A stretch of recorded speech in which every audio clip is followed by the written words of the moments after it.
অনেকের মতো আমিও যুদ্ধবিরোধী মানুষ। পৃথিবীতে যুদ্ধ হোক এটা আমরা কামনা করি না। যুদ্ধ প্রস্তুতি অনেক সময় যুদ্ধের দিকে নিয়ে যায়, কাজে যুদ্ধ প্রস্তুতি সম্বন্ধেও একটা ঘোরতর আপত্তি। কিন্তু এমন বিশ্বে আমরা বাস করি, প্রতিনিয়ত যুদ্ধের হুমকি আমাদের ঘিরে থাকে। তো সেখানে প্রস্তুতি না নিয়ে থাকা এটা অসম্ভব হয়ে পড়ে।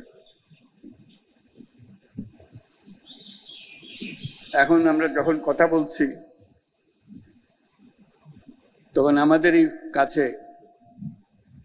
ভারত পাকিস্তান যুদ্ধ হই হই অবস্থার মধ্যে রয়ে গেছে। সকালের খবরে দেখলাম, হয়তো গুজব, আজকেই শুরু হয়ে যাবে যুদ্ধ। এরকম পরিস্থিতিতে আমরা বাস করি। তো কাজেই এই পরিস্থিতির মধ্যে প্রস্তুতি না নেওয়াটা আত্মঘাতী, এবং প্রস্তুতি নিতে হলে আধা আধি প্রস্তুতির কোনো জায়গা নেই। এটা এমন এক পরিস্থিতি, জয়ই তার একমাত্র অপশন। পরাজয় এখানে কোনো অপশন হতে পারে না। কাজে আমাদের যে প্রস্তুতি, সেই প্রস্তুতি কত উচ্চ পর্যায়ে আমরা নিতে পারি সেটার চেষ্টা আমাদের থাকতেই হবে। কিন্তু আজকাল যুদ্ধ এত ব্যয়বহুল একটা ব্যাপার, আর আমাদের অর্থনীতি এমন দুর্বল অবস্থায় আছি। এমনিতেই বাংলাদেশ মজবুত অর্থনীতি হয়ে গড়ে উঠতে পারেনি, তার মধ্যে বিগত সরকারের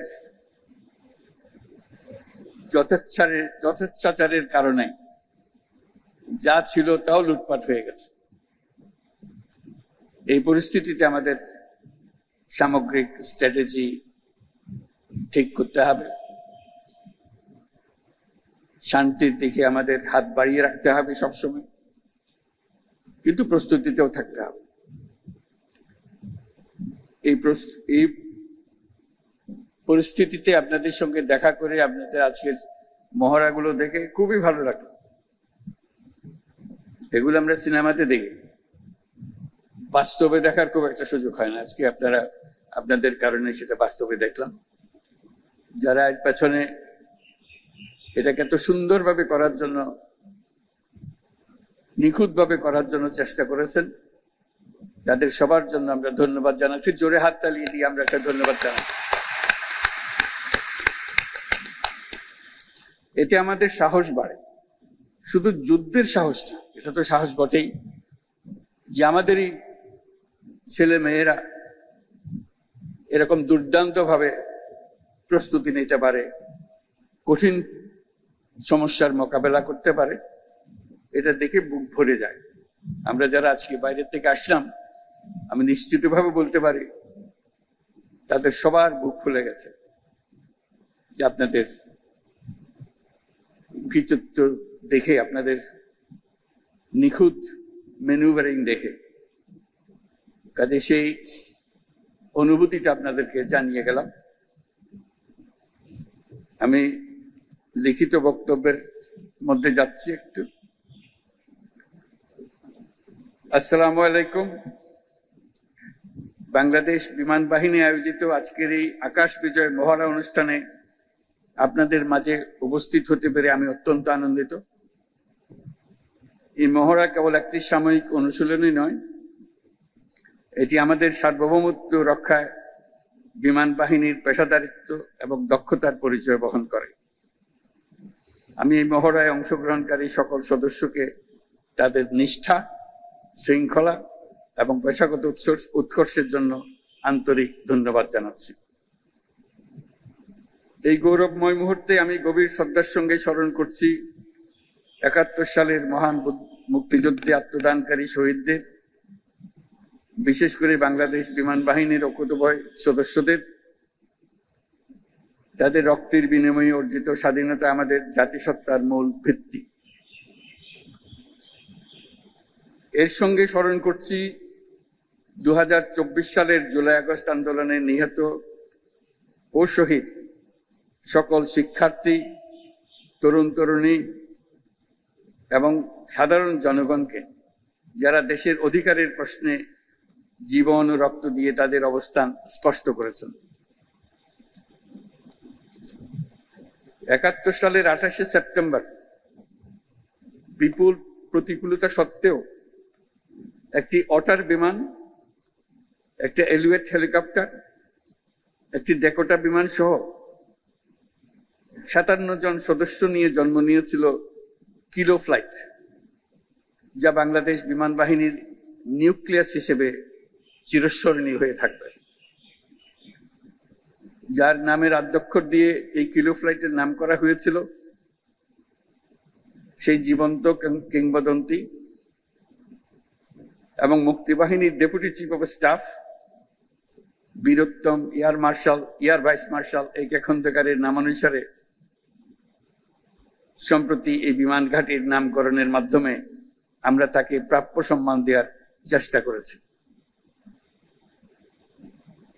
বর্তমান বিশ্বের দ্রুত পরিবর্তনশীল প্রযুক্তির সাথে তাল মিলিয়ে চলার জন্য আন্তর্জাতিক মানসম্পন্ন প্রশিক্ষণ ও অনুশীলন অপরিসীম গুরুত্ব বহন করে। এই প্রেক্ষাপটে বাংলাদেশ বিমান বাহিনীর সদস্যগণ নিয়মিতভাবে বহুমাত্রিক প্রশিক্ষণ কার্যক্রম ও অনুশীলনে অংশগ্রহণের মাধ্যমে নিজেদের জ্ঞান ও দক্ষতাকে যুগোপযোগী করতে সদা সচেষ্ট রয়েছে, যা এই মহড়ার মাধ্যমে আমাদের কাছে স্পষ্ট হয়েছে। দেশের সার্বভৌমত্ব ও স্বাধীনতার প্রতি যে কোনো চ্যালেঞ্জ মোকাবেলায় একটি আধুনিক ও সদাপ্রস্তুত বিমান বাহিনী গড়ে তোলার লক্ষ্যে আমাদের প্রচেষ্টা অব্যাহত থাকবে। বাংলাদেশ বিমান বাহিনী সময়োপযোগী পরিকল্পনা ও দূরদর্শী নেতৃত্বের মাধ্যমে সমসাময়িক ভূ রাজনৈতিক পরিস্থিতি ও কার্যকর আকাশ প্রতিরক্ষার পাশাপাশি বিস্তীর্ণ সমুদ্র এলাকায় নিশ্চিদ্র নিরাপত্তা প্রদানের লক্ষ্যে কাজ করে যাচ্ছে। আমি জেনে খুশি হয়েছি যে বাংলাদেশ বিমান বাহিনী দেশীয় প্রযুক্তি ব্যবহার করে স্বয়ংসম্পূর্ণভাবে বেসিক ট্রেনের বিমান আনম্যান্ড এরিয়াল ভেহিকল তৈরি করেছে, যা বিমান বাহিনীর উদ্ভাবনী সক্ষমতা, আত্মনির্ভরতার প্রতীক। বিমান বাহিনীতে ভবিষ্যতে অত্যাধুনিক যুদ্ধ বিমান, হেলিকপ্টার, পরিবহন বিমান, radar, surface to air missile, UAV সংযোজনের জন্য সরকার বিমান বাহিনীকে সর্বোত্তম সহযোগিতা প্রদান করবে।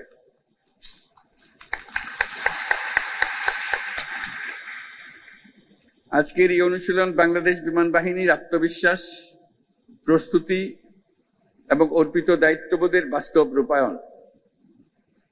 এই জন্য আমি আবারও আপনাদেরকে ধন্যবাদ জানাচ্ছি। এছাড়াও আমি বর্তমানে দেশের বিমানবন্দর সমূহের সুষ্ঠু পরিচালনা ও নিরাপত্তার দায়িত্বে নিয়োজিত বিমান বাহিনীর সদস্যদের ধন্যবাদ জানাচ্ছি। পরিশেষে আমি বিমান বাহিনীর সকল সদস্যদের প্রতি যুগোপযোগী ক্ষমতা অর্জন, দক্ষতা অর্জন এবং পেশাগত কারিগরি সক্ষমতা বৃদ্ধির প্রতি অব্যাহত মনোযোগ বজায় রাখার আহ্বান জানাচ্ছি। দেশপ্রেম ও পেশাদারিত্বই আগামী দিনের নিরাপদ ও সমৃদ্ধ বাংলাদেশ গড়ার মূল ভিত্তি। আমাদের সকলের ঐক্যবদ্ধ প্রচেষ্টায় আমরা একটা নিরাপদ, উন্নত ও শক্তিশালী বাংলাদেশ গড়ে তুলব ইনশাআল্লাহ। আপনাদের প্রতি জাতির আস্থা ও ভালোবাসা অটুট থাকুক, এই কামনা করে আমার বক্তব্য শেষ করছি। মহান আল্লাহ আমাদের সহায় হোক। আল্লাহ হাফিজ।